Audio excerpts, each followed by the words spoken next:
प्रभु यीशु मसीह के मधुर और मीठे नाम में आप सबको जय मसीह की।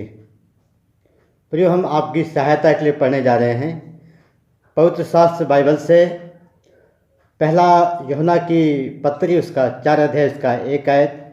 इसमें यूँ लिखा हुआ है, हर एक आत्मा की प्रतीति न करो, वरन आत्माओं को परखो कि वे परमेश्वर की ओर से है कि नहीं। प्रियो, कलीसियाई इतिहास आत्मिक जागृति के कालों के दौरान अनेक प्रकार की अपरिचित आग का साक्षी रहा है। प्रियो,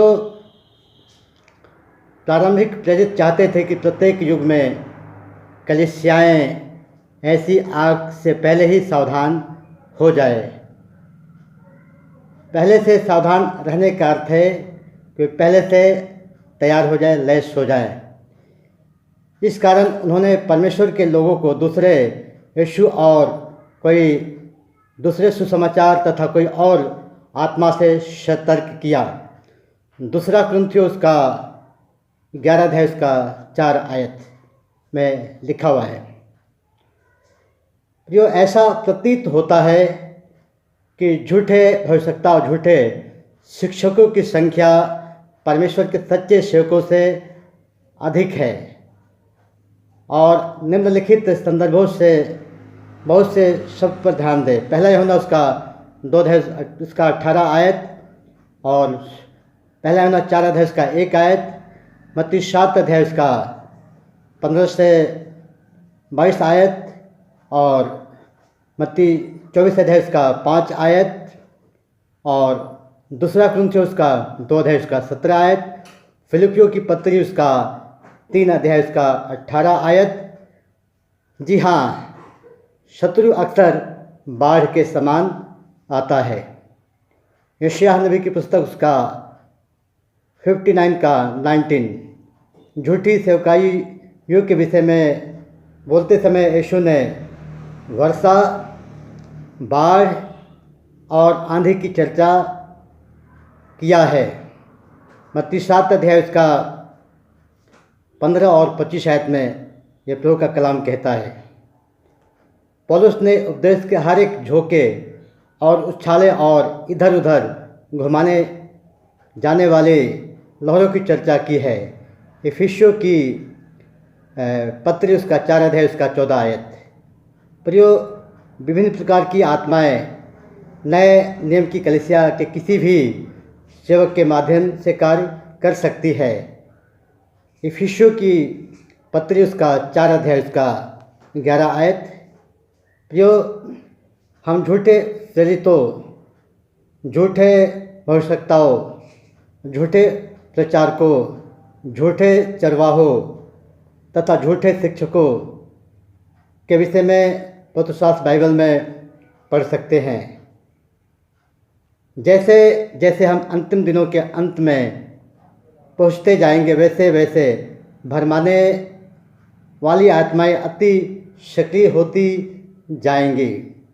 प्रियो, ये भरमाने वाली आत्माएं पूरे संसार में विश्वव्यापी स्तर पे कलीसियाओं में और कलीसियाओं के बाहर भी सक्रिय है, और उसका एक ही उद्देश्य है कि वो प्रभु यीशु मसीह के प्रेम से आपको अलग करना, आपके उद्धार को ख़त्म करना, आपके अनंत जीवन को ख़त्म करना, और आपको नरक के राह पे धकेलना, ताकि आप नरक में जाएं, आपको स्वर्ग में जगह न मिले।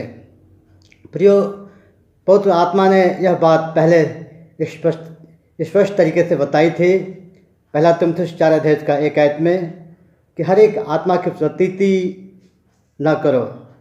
प्रियो, प्रभु का वचन कहता है कि आत्मा स्पष्ट कहता है कि आने वाले दिनों में अनेक लोग भरमाने वाली आत्माओं एवं दुष्टात्माओं की शिक्षाओं पर मन लगाएंगे।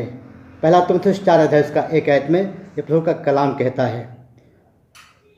इस बात का आप विश्वासियों पर प्रभाव पड़ेगा कि वे विश्वास से भटक जाएंगे।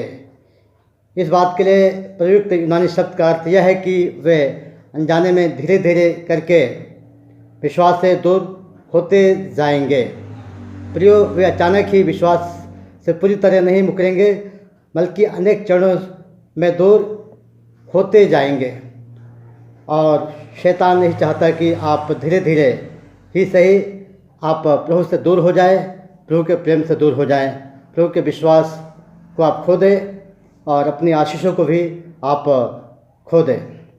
प्रियो, अन्य प्रकार की आत्माओं के माध्यम से कार्य करने वाले सेवकों का सभी प्रभु के प्रेरितों ने कट्टर विरोध किया। ऐसे सेवकों के लिए पौलुस ने जिन संज्ञाओं का उपयोग किया उस पर ध्यान देने योग्य है।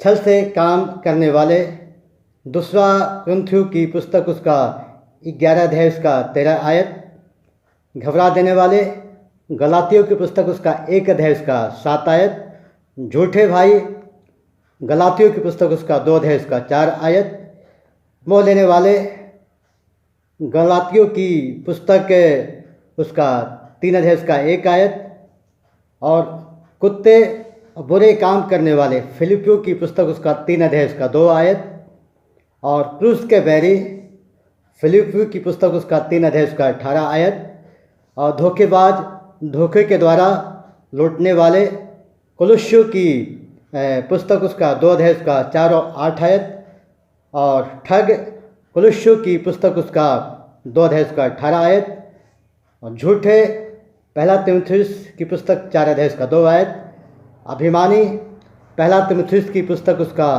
6 अध्याय उसका 4 आयत, भ्रष्ट लोग, पहला तीमुथियुस की पुस्तक उसका 4 अध्याय उसका 6 अध्याय उसका 5 आयत, और बकवादी, दूसरा तीमुथियुस की पुस्तक उसका 2 अध्याय उसका 16 आयत, जिनका वचन सड़े घाव की तरह फैलता जाएगा। प्रियो, दूसरा तीमुथियुस की पत्री उसका 2 अध्याय उसका 17 आयत, शैतान के फंदे में जकड़े लोग, दूसरा तीमुथियुस की पत्री उसका 2 अध्याय उसका 26 आयत, और दुष्ट और बहकाने वाले, दूसरा तीमुथियुस की पत्री उसका 3 अध्याय उसका 13 आयत, निरंकुश, तीतुस की पुस्तक उसका 1 अध्याय उसका 10 आयत, बिगाड़ने वाले, तीतुस की पुस्तक उसका 1 अध्याय उसका 11 आयत, पाखंडी और विधर्मी, तीतुस की पुस्तक उसका 3 अध्याय उसका 10 आयत। अपने शिष्य तीमुथियुस को पौलुस ने सर्वप्रथम यही निर्देश दिया कि वे लोगों को आज्ञा दे कि अन्य प्रकार की शिक्षा को ना दे। पहला तीमुथियुस की पुस्तक उसका 1 अध्याय उसका 3 आयत। प्रियो, इन दिनों कलीसिया में सब तरह अनेक अप्रत्याशित घटनाओं और अनुभव की चर्चा सुनाई देती है। आज मसीह की देह के लिए आत्माओं की फर्क का वरदान सबसे अधिक आवश्यक है। परमेश्वर ने हमें कम से कम 4 माध्यम दिए हैं जिसके द्वारा हम सच और झूठ को हम परख सकते हैं। पहला है परमेश्वर का वचन, दूसरा है परमेश्वर की आत्मा, और तीसरा है प्रभु के दिए हुए संत चरवाहे, और चौथा है आपकी ज्ञान इंद्रिया। जो आप इस माध्यम से आप भरमाने वाली आत्माओं के बारे में आप जान सकते हैं, उसको परख सकते हैं और आप उसे दूर रह सकते हैं। प्रभु आपको बहुत आय से आशीष दे। जय मसीह की।